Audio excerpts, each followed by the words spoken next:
Philippa, remind me of your background before you got asked to come into the business. What was your background?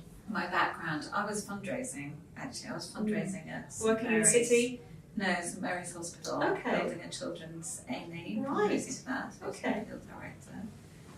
But yeah, that was very difficult because that was actually the first job I did with children. So I had my daughter, Right. who was, maternity leave in those days was so 20 weeks.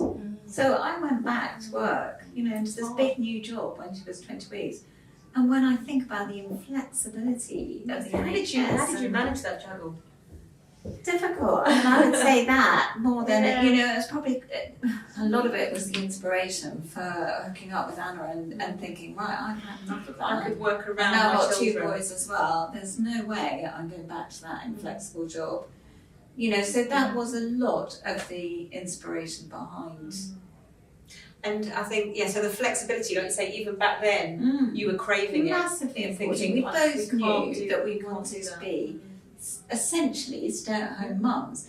But I think we both shared this huge urge to do a little bit more. If I'm really, really, really honest, I was a bit overfaced by the everyday of being a mum. I still find it challenging, and it is daunting when you know that you've got to make supper every night and you're doing bath time every night and you might have been in an exciting job and had a bit more life going on. And I think you do have a drive to output that creativity and that can do. And I think it's amazing. That's certainly that was my driver, that I wanted to do something that fitted. Totally. I think it's with exactly being the a same. mother. I think it's exactly the same. And I think we both, I was saying at the beginning, I think we both felt going back to our careers before, it just was incompatible with family life. It just wasn't possible. Yeah. But yet also totally agree, we wanted to do something. We kind of were juggling with the idea of doing something, wanting to, as you say, have some kind of creative outlet, knowing that you've got something to give,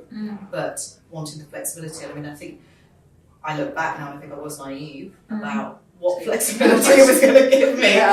Because it's like a bottomless pit of things that you have to do. But you can do it in your own time. Well, you can do it in your own Your time. own So space, we wanted to do drop off and pick up. We wanted to go to assemblies. We wanted to do all of those things. And we've always maintained that. But that then means there's losses and gains, isn't it? So that then means you're working in the evenings, you're working at the weekends. It is endless in terms of what you have to do. And I think I do have what we had, which I always think we never judged each other for going, Totally. sorry, gotta go. You understand. Yeah. Brilliant. Yeah. I think when you're thinking about creativity, I was just thinking about, when you become a mother, obviously it changes you. You become so overwhelmed by this child that you've had and all the love that it requires and all the attention that it requires.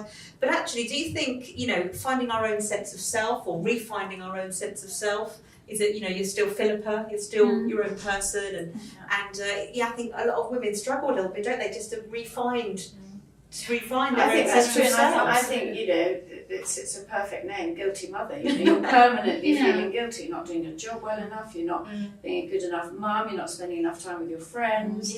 That's always going on. But in terms of setting up a business, you are able to juggle all those things. Sometimes you get it right, sometimes you get it horribly wrong, but at least it gives you that flexibility that means hopefully you can do, both. And all I would say to anybody wanting to set up is, we just need to be kinder to ourselves. I was going to say. And celebrate the small things, celebrate the successes, because as soon as that happens, you're so busy moving on to the next thing and worrying about the next thing you've got to do that actually we all need to be sort of kinder to ourselves, and we're lucky that we can.